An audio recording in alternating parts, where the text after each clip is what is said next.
Hey, 5 Minute Church family, Pastor Rob here, bringing you another 5 Minute Church, and I have to start with an apology. I had every intention in the world of taking a couple weeks off for Christmas and New Year's and getting back into this as soon as that season of life was over. But man, was it a tough Christmas and New Year's. I lost a very dear friend on Christmas Day. The church that I pastor has just been going through chaos and craziness, which is no excuse, but yet that's just where my life has been.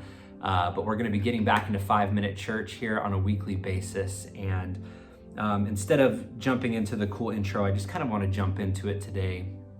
And I want to pick up on this idea that I'm preaching on at my church right now called habits. Habits are something that has been really big on my mind and my heart.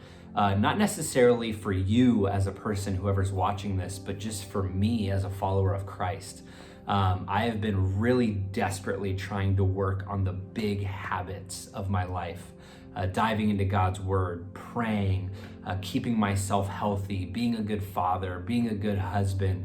I'm trying to limit my social media and the things that I consume outside of Christ. And these habits that I'm trying to build I'm really trying to change my life with them. And I wanted to, on the weekends, I'm preaching through this idea of habits, and I wanted to take a step back and I wanted to dive into them a little bit more in depth.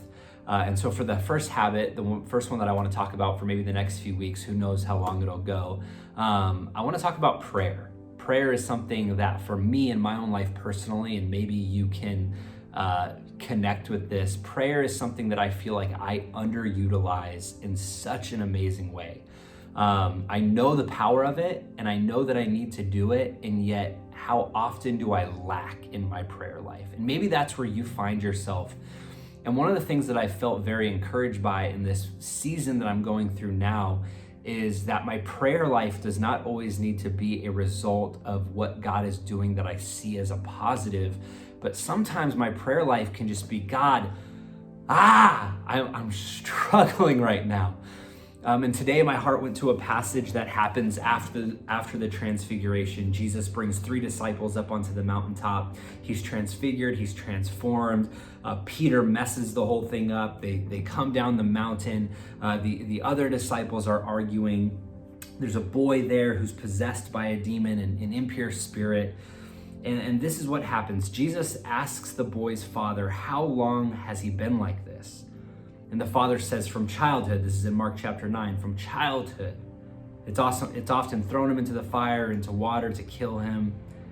But if you can do anything, will you help us and take pity on us? And Jesus says, if you can, everything is possible for one who believes.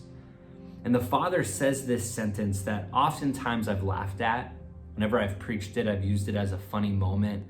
And yet in the season that I'm going through now and the things that are happening in my life, I've never resonated more with this sentence. Immediately the boy's father exclaimed, I do believe. Help me overcome my unbelief. I do believe, but help me because I'm really struggling to believe right now. The other day in my prayer journal, something that I've been trying to do is every day wake up or at some point during the day, just write down a prayer to God, whether it's for my family, whether it's for my wife specifically, whether it's for my church. And on January 18th, I found myself writing this prayer. I have so much hope and yet so much doubt. I pray that you would meet me in this season, Lord. I have so much hope. I have so much hope for my church. I have so much hope for my family. I have so much hope for what God's going to do in my life. And yet, God, I have so much doubt at the same time. God, would you meet me in that? And it's been crazy that in this season, I've been really learning that that's prayer. God, I'm really struggling right now to believe. I believe, but yet I don't believe. And I don't know how many of us are going through that. I don't know how many of us are feeling that right now, but what an encouragement it's been to me as somebody who really struggles to pray to go, God, I thank you that that's prayer. I thank you that that's the conversation I can have with you today. God, I'm really struggling to believe. Will you just help me believe? God, I'm really struggling to believe that you're going to show up. Will you meet me in the season that I'm in right now?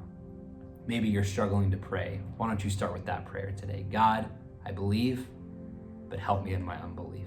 I hope that encouraged you, and I hope to see you next week for 5 Minute Church.